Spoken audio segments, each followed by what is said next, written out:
예, 이 세상에는 정말 말로 표현할 수 없는 그런 고통, 슬픔들이 있습니다. 사랑하는 이를 잃는 슬픔, 혹은 또 배신의 슬픔, 혹은 너무나 우리를 힘들게 하는 질병의 고통, 이런저런 삶의 절망, 이런 것들이 있습니다. 그러나 이 모든 고통을 뛰어넘는 가장 극단적인 슬픔이 있다면 그것은 자기 자식을 잃은 부모의 고통이 아닐까 생각을 합니다.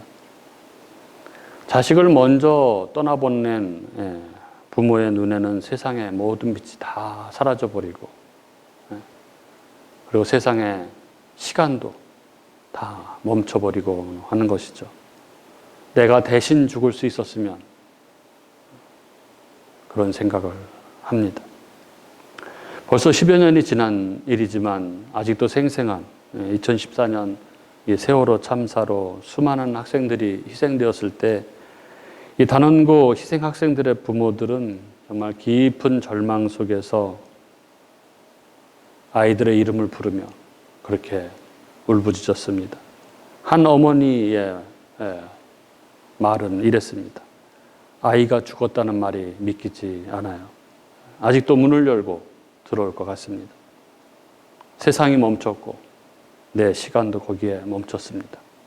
나는 이제 아이가 있던 그 날만 바라보고 삽니다. 그리고 오늘 우리는 오늘 보면 창세기 37장에서 이 사랑하는 아들을 잃은 아버지의 이 고통의 절규를 봅니다. 아버지는 찢긴 옷을 한 벌 붙들고 울부짖습니다. 내 아들이 찢겨 죽었도다. 그의 절규는 위로를 거부합니다. 그는 말합니다. 내가 스올에 내려가 아들에게로 가고야 말리라. 오늘 우리가 이 이야기, 아들을 잃은 아버지의 이야기를 함께 들으려고 합니다. 이 이야기를 들을 때에 우리 주님이 우리 각자에게 주시는 은혜가 충만한 그런 시간이 될 수 있기를 바랍니다. 오늘 이 이야기의 전체 배경은 야곱의 아들들이 세겜에서 양을 치는 장면입니다. 12절부터 14절 보면 이렇습니다. 그의 형들이 세겜에 가서 아버지의 양떼를 칠 때 이스라엘이 요셉에게 이르되 내 형들이 세겜에서 양을 치지 아니하느냐 너를 그들에게로 보내리라. 요셉이 아버지에게 대답하되 내가 그리하겠나이다. 이스라엘이 그에게 이르되 가서 네 형들과 양떼가 다 잘 있는지를 보고 돌아와 내게 말하라 하고 그를 헤브론 골짜기에서 보내니 그가 세겜으로 가니라. 이렇게 적고 있습니다. 요셉은 이때 17세의 소년이었습니다. 그가 형들에게 미움을 받고 있었지만 아버지 야곱은 그를 신뢰했습니다. 형들이 세겜으로 양을 치러 갔을 때 야곱은 요셉을 보내며 그들의 안부를 살피게 했습니다. 왜냐하면 요셉의 형들이 양을 치고 있는 곳이 바로 세겜이었기 때문입니다. 세겜. 이 헤브론에서 직선거리로는 한 50에서 55km 정도 되고 실제 이동 경로를 생각하면은 한 70km, 80km가 되는 거리입니다. 그리고 당시 보통의 도보 속도로 기준을 한다면 하루에 한 20km, 25km를 간다고 치면은 한 3일 정도가 걸리는 거리입니다. 그리고 야곱이 세겜에서 양떼를 치고 있는 이 자식들을 걱정한 이유가 있습니다. 그것은 세겜이 단지 집인 헤브론에서 멀리 떨어져 있는 장소이기 때문만이 아니죠. 우리가 잘 알다시피 이 세겜이라는 장소는 야곱 가정이 이미 심각한 갈등과 폭력을 경험했던 장소였기 때문이었습니다. 창세기 34장에서 야곱의 딸 디나가 이 세겜 성주 하몰의 아들 세겜에게 강간을 당하죠. 그리고 그 보복으로 그의 오빠들인 시므온과 레이가 이 세겜 사람들을 속여서 모두를 다 죽이고 성을 약탈했습니다. 그 일로 이 세겜 지역은 이 야곱 가정에게 있어서는 아주 너무나 그들의 보복의 위험이 높은 그런 곳이었습니다. 그렇기에 요셉 외에 형제들이 세겜 근처에서 양을 함께 치고 있다는 것은 만약의 사태, 위험한 사태가 발생할 경우 한꺼번에 그들이 모두 위험에 노출될 수 있는 그런 구조였던 것이죠. 이는 야곱으로 하여금 가문의 생존 전체를 위협받을 수 있다는 생각을 하게 만들었을 것입니다. 오늘 본문이 말하고 있는 것처럼 요셉은 형들과 함께 양을 치지 않고 여기 헤브론의 아버지 야곱 곁에 남아 있었습니다. 그리고 야곱은 그를 믿고 심부름을 보낼 만큼 요셉을 신뢰했고, 그래서 형들의 상황을 파악하고 오도록 그렇게 명령을 한 것이죠. 그리고 이 명령을 받은 요셉은 이때가 17살인데 조금도 싫어하는 기색도 없이 세겜까지 지체하지 않고 그 먼 길을 떠납니다. 그리고 15절에 보면은 요셉은 그 먼 길을 달려서 세겜까지 갔지만 그러나 그곳에서 형들을 만나지 못하고 형들을 찾아 헤매고 있었던 것 같습니다. 15절은 이렇게 적고 있죠. 어떤 사람이 그를 만난즉 그가 들에서 방황하는지라 그 사람이 그에게 물어 이르되 내가 무엇을 찾느냐 이렇게 하고 있죠. 여기서 방황하는지라라는 이 히브리 원문은 미완료 시제입니다. 즉 계속해서 반복해서 어떤 행위를 하고 있는 것을 이야기하고 있는 것이죠. 요셉이 형들을 찾아서 끊임없이 여기저기 이쪽 저쪽을 찾아서 헤매고 있는 것입니다. 이렇게 요셉이 애타게 찾고 있는 모습을 보다 못한 어떤 한 사람이 요셉에게 말을 겁니다. 그리고 16절, 17절에 그가 형들이 도단으로 가겠다는 말을 했다는 그런 소식을 전해주죠. 그리고 이 말을 들은 요셉이 도단까지 달려가서 형들을 만납니다. 여기 세겜에서 도단까지의 거리가 직선 거리로 한 20에서 25km 정도 되니까 하루 종일 달려간 것이죠. 그러나 요셉은 지체 없이 그렇게 그 길을 달려가서 형들을 만난 것입니다. 여기 12절부터 17절에서 보는 바와 같이 요셉은 형들을 찾아서 아버지께 형들의 안부를 전하기 위해서 아주 충성스럽게 그렇게 행동합니다. 요셉은 아버지를 기쁘기 위해서 정말로 열심을 다했습니다. 그리고 이어지는 18절부터 이야기는 이러한 요셉과는 극명하게 대비되는 형들의 모습을 그려줍니다. 18절부터 20절 이렇게 적고 있습니다. 요셉이 그들에게 가까이 오기 전에 그들이 요셉을 멀리서 보고 죽이기를 꾀하여 서로 이르되 꿈꾸는 자가 오는도다. 자, 그를 죽여 한 구덩이에 던지고 우리가 말하기를 악한 짐승이 그를 잡아먹었다 하자. 그의 꿈이 어떻게 되는지를 우리가 볼 것이니라. 형들은 그 요셉을 멀리서 찾아온 요셉을 환영하기는커녕 마음에 끓어오르는 그 미움과 분노와 시기를 억제하지 못하고 이번 기회에 그를 죽이려고 그렇게 계획합니다. 19절에 꿈꾸는 자가 오는도다. 20절에 그를 죽여 한 구덩이에 던지고 짐승이 잡아먹었다고 하자. 아버지의 편애가 촉발하기는 했지만 이 모든 분노와 미움의 결정적인 원인은 바로 요셉의 꿈이었습니다. 그 꿈 때문에 형들이 요셉을 죽이고 싶도록 미워하고 분노하고 있는 것이죠. 하나님이 주신 꿈 때문에 그런 것입니다. 그래서 그 꿈이 실현되는 것을 막고자 이렇게 죽이려고 하는 것이죠. 죽여서 그 꿈이 어떻게 되는지 보자 이렇게 말하고 있는 것입니다. 막내 동생인데 그러는 것입니다.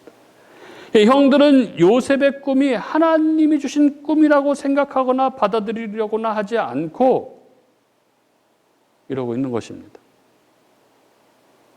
그러나 그들의 계획은 르우벤과 유다를 거치면서 전혀 다른 형태로 흘러갑니다.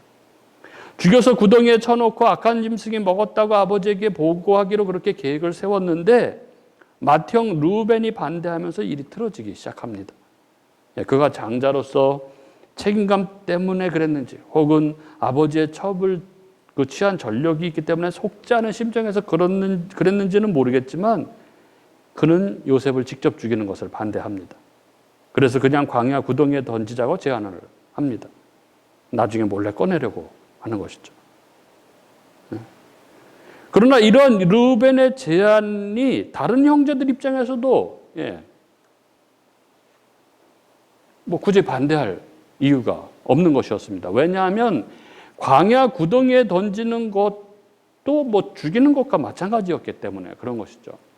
고대 근동에서 이 구덩이는 흔히 빗물 저장소로 사용되는 것이었습니다. 그래서 만일 구덩이에 물이 있다면 뭐 던지면 뭐 바로 물에 빠져 죽는 것이죠. 그러나 설령 그 구덩이에 물이 없다 할지라도 그 구덩이는 스스로 나올 수 없는, 결코 빠져나올 수 없는 그런 구조였기 때문에 그렇습니다. 그리고 23절, 24절. 요셉이 형들에게 이르매 그의 형들이 요셉의 옷, 곧 그가 입은 채색 옷을 벗기고 그를 잡아 구덩이에 던지니. 형들이 요셉의 옷, 채색 옷을 벗기고 그 얄미운 채색 옷을 벗기고 그를 구덩이에 던집니다. 그런데 그 이후에 이어지는 말은 어떻습니까? 그 구덩이는 빈 것이라. 그 속에 물이 없었더라. 그 구덩이는 물이 없는 구덩이였습니다. 그렇게 요셉은 구덩이에 던져졌습니다. 그런데 그리고 나서 형들이 뭘 합니까? 25절에 보면 그들이 앉아 음식을 먹다가 이렇게 되어 있죠. 이 장면은 읽으면 읽을수록, 묵상하면 묵상할수록 정말 얼마나 냉혹하고 충격적인 그런 구절인지 모르겠습니다. 이 구절의 의미는 단순한 식사 장면을 이야기하는 것이 아니라 인간의 죄성, 그 죄에 무감각한 인간, 그 인간의 타락을 아주 상징적으로 드러내 보여주는 장면입니다. 바로 직전에 요셉은 형들에게 매맞고 옷을 벗긴 채 구덩이에 던져졌습니다. 그런데 형들은 그 상황에서 태연히 식사를 하고 있는 것이죠. 구덩이에 던져진 요셉이 애타게 자기를 꺼내달라고 울부짖고 있는데 태연히 식사를 하고 있는 것입니다. 창세기 42장 21절에 이런 말이 있습니다. 그들이 서로 말하되 우리가 아우의 일로 말미암아 범죄하였도다. 그가 우리에게 애걸할 때에 그 마음의 괴로움을 보고도 듣지 아니하였으므로 이 괴로움이 우리에게 임하도다. 이렇게 말하고 있죠. 그 구덩이 안에서 요셉이 애타게 살려달라고, 꺼내달라고 그렇게 울부짖고 있었던 것이죠. 그런데 그 상황에서 형들은 음식을 먹고 있었던 것입니다. 아벨을 죽이고도 아무렇지 않게 변명한 가인의 후예처럼 요셉의 형들도 그 피 맺힌 울부짖음 위에 앉아서 밥을 먹고 있었습니다. 이들은 같은 형제, 같은 언약 가정의 일원이었습니다. 하지만 하나님을 기억하지 못하고 하나님을 경외하지 못하게 되자 이들은 짐승보다도 못한 무리로 전락하고 만 것입니다. 이 장면은 바로 죄로 물든 인간의 본성을 아주 냉혹하게 폭로하고 있는 그런 장면이 아닐 수 없습니다. 그리고 그때 이어지는 25절 말, 그들이 앉아 음식을 먹다가 눈을 들어 본즉 한 무리 이스마엘 사람들이 길르앗에서 오는데 그 낙타들의 향품과 유향과 모략을 싣고 애굽으로 내려가는지라. 도단은 길르앗에서 애굽으로 이르는 아주 중요한 무역로 중에 하나였습니다. 그래서 많은 상인들이 지나가는 길목이었죠. 요셉을 구덩이에 던지고 형들이 밥을 먹고 있었는데 보니까 한 무리의 상인들이 지나가는 것이 눈에 띄었습니다. 이스마엘 사람들이었습니다. 아브라함의 배다른 족속들이죠. 그들은 대상무역으로 아주 유명한 사람들이었습니다. 그들이 애굽으로 그 낙타들에게 향품과 유향과 모략을 싣고 내려가고 있는 것이 보였던 것입니다. 그리고 그때 유다의 제안으로 형들이 요셉을 은 20냥에 그들에게 팔아 넘깁니다. 형들은 속이 시원했을 것입니다. 눈에 가시 같은 요셉을 팔고 돈까지 챙길 수 있었으니까 얼마나 시원했겠습니까? 그리고 29절 르우벤이 돌아와서 그 빈 구덩이를 보고 옷을 찢고 절망하면서 부르짖습니다. 동생 요셉이 사라진 것이죠. 그리고 장면이 전환됩니다. 31절부터 그들이 요셉의 옷을 가져다가 수점수를 죽여서 그 옷을 피로 적십니다. 그리고 32절 요셉의 채색 옷을 아버지 야곱에게 가져가서 이르는 것이죠. 우리가 이것을 발견했는데 아버지 아들 것인지 보시옵소서. 그리고 33절부터 35절, 여기 성경의 이 구절, 야곱이 요셉을 잃은 슬픔에 대한 이 묘사는 인간이 경험할 수 있는 가장 깊은 절망 중에 하나 묘사로 그렇게 기록됩니다. 이 슬픔은 단순한 비탄을 넘어서서 그 존재 자체가 무너지는 듯한 고통을 그려내고 있습니다. 창세기 37장 34절 35절은 야곱의 반응을 이렇게 적고 있습니다. 자기 옷을 찢고 굵은 배로 허리를 묶고 오래도록 그의 아들을 위하여 애통하니 그의 모든 자녀가 위로하되 그가 위로를 받지 아니하여 이르되 내가 슬퍼하며 스올로 내려가 아들에게로 가리라 하고 그의 아버지가 그를 위하여 울었더라. 야곱은 단순하게 운 것이 아니었습니다. 자기 옷을 찢고 굵은 배로 허리를 동였습니다. 이것은 고대 근동 문화에서 가장 극심한 애통의 표현이었습니다. 옷을 찢는 행위는 단지 상징적인 행동이 아니라 삶의 연속성과 존엄이 찢긴다는 그런 고백입니다. 야곱은 단지 아들을 잃은 것이 아니라 자신의 생명 일부가 찢겨나가는 것 같은 고통을 느낀 것입니다. 그리고 야곱은 자녀들이 다가와서 위로하지만 그 위로를 받아들이지 않습니다. 이것은 단순히 이게 슬픔이 아니라 그의 삶의 모든 빛이 사라진 것 같은 그의 영혼이 암흑 상태임을 보여주고 있는 것이죠. 요셉의 죽음은 야곱에게 단지 아들 하나를 잃은 것이 아니라 자기 존재의 이유가 사라진 것 같은 그런 일이었습니다. 그리고 야곱은 슬퍼하며 스올에 내려가겠다고 말합니다. 스올, 지옥이죠. 이 말은 단지 죽고 싶다는 말이 아니라 죽는 것이 사는 것보다 더 낫다라는 그런 말의 표현, 고백인 것이죠. 그렇습니다. 야곱의 마음은 요셉의 찢긴 옷처럼 찢어졌습니다. 찢긴 옷은 다시 꿰맬 수 있지만 찢긴 마음은 다시 꿰매지지 않는 것이죠. 그는 요셉을 잃은 것이 아니라 자기를 이미 무덤에 묻은 것입니다. 자식이란 이런 것이죠. 부모에게 자식의 죽음이란 감당할 수 있는 것이 아닙니다.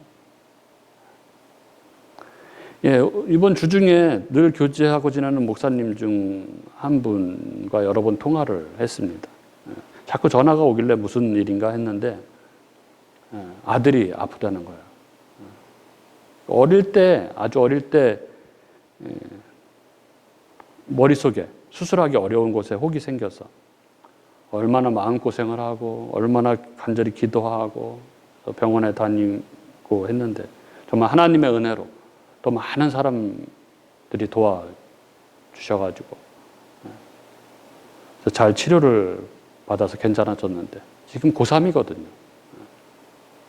신학교를 가기로 이렇게 서원을 하고 공부를 하고 있었는데 다시 재발을 했다는 것입니다. 그리고 점점 잘하고 있다는 것이죠. 마음이 너무 힘드니까 달리 어떻게 할 방법도 없고 그러니까 전화를 하는 거예요. 마음 둘 곳이 없으니까 그냥 자꾸 전화를 하는 거예요. 목회할 의욕도 없다고. 자식이 아파도 부모의 마음이라는 게 이런데 하물며 자식의 죽음을 마주하게 될 때 그 고통이 어떻겠습니까? 야곱은 처절한 죽음의 골짜기에서 신음하고 있었습니다. 그 아들을 잃은 그 슬픔으로 아들이 짐승에 찢겼다는 그 사실에 대한 고통으로 깊고 깊은 절망 가운데 죽음 가운데 수올로 내려가 있었던 것이죠. 하지만 그는 몰랐습니다. 그 깊고 깊은 절망 속에 하나님의 손이 움직이고 있다는 것을 그는 몰랐습니다. 오늘 36절 마지막 절은 이렇게 적고 있습니다. 그 미디안 사람들은 그를 애굽에서 바로의 신하 친위대장 보디발에게 팔았더라. 요셉은 그렇게 이방 땅으로 팔려갔지만 그는 애굽 권력의 심장부로 그렇게 들어가게 됩니다. 이는 단순한 노예 거래가 아니라 그가 결국 애굽의 총리로 그리고 이스라엘의 구원으로 이어질 극적 반전의 전환점으로 움직이고 있었던 것이죠. 예, 모든 것이 끝난 것 같았던 바로 그 지점. 하나님의 조용한 섭리는 이스라엘을 향한 이 구원의 수레바퀴를 돌리고 계셨던 것입니다. 예, 그리고 우리는 이 동일한 이야기를 신약에서 보게 됩니다. 바로 십자가입니다. 십자가, 그 골고다 언덕, 하늘도 울고 있었습니다. 그날 온 땅에 해가 가려졌습니다. 정오가 지나자 빛은 꺼지고 세상은 숨을 죽였습니다. 창조 이후 단 한 번도 멈추지 않았던 태양이 한 사람의 죽음 앞에 얼굴을 돌리고 만 것입니다.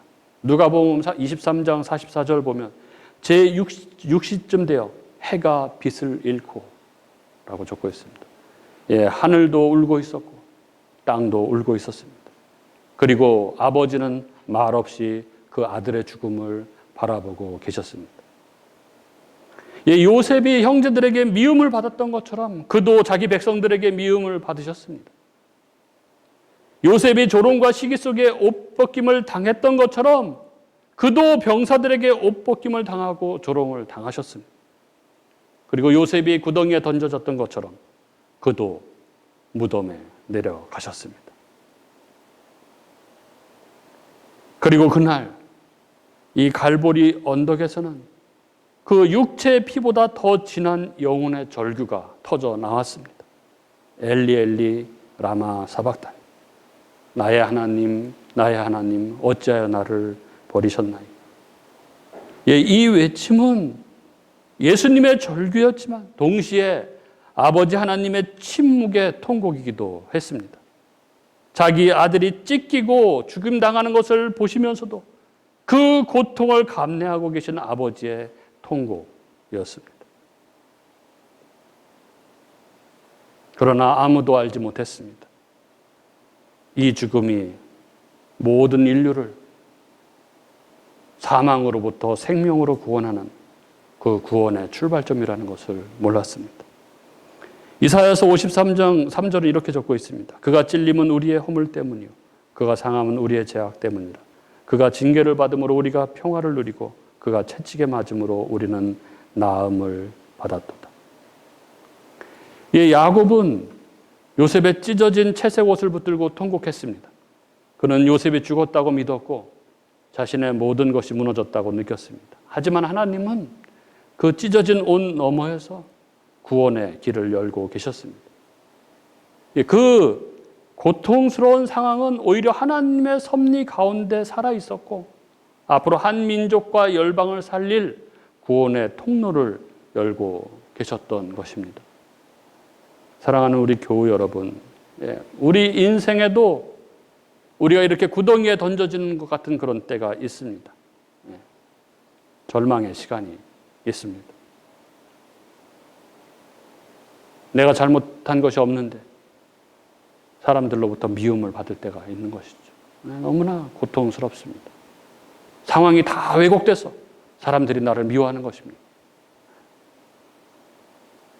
그리고 배신당했을 때, 믿었던 사람으로부터 배신당했을 때 우리는 너무나 힘든 상황 가운데 처합니다. 그리고 내가 힘든 상황 가운데 있는데 아무도 몰라줄 때가 있습니다. 정말 홀로 버려진 것 같은 그런 때가 있습니다. 그러나 그 절망의 구덩이처럼 느껴지는 그 순간에도 우리 하나님의 섭리의 손길은 움직이고 계신다는 것을 우리는 결코 잊어서는 안 됩니다. 예, 루벤의 계획도 유다의 타협도 요셉을 살릴 수는 없었지만 하나님의 섭리의 손이 요셉을 붙들고 있었던 것처럼 하나님의 보이지 않는 손은 결국 우리를 살리고 우리를 높이시고 우리를 사용하실 것입니다. 그 하나님을 신뢰함으로 믿음의 길을 걷는 저와 여러분이 될 수 있기를 바랍니다. 그 하나님의 섭리의 손길이 우리 삶의 가득함을 믿음으로 바라보고 오늘도 성실하게 믿음으로 살아가는 저와 여러분이 될 수 있기를 주님의 이름으로 축복합니다.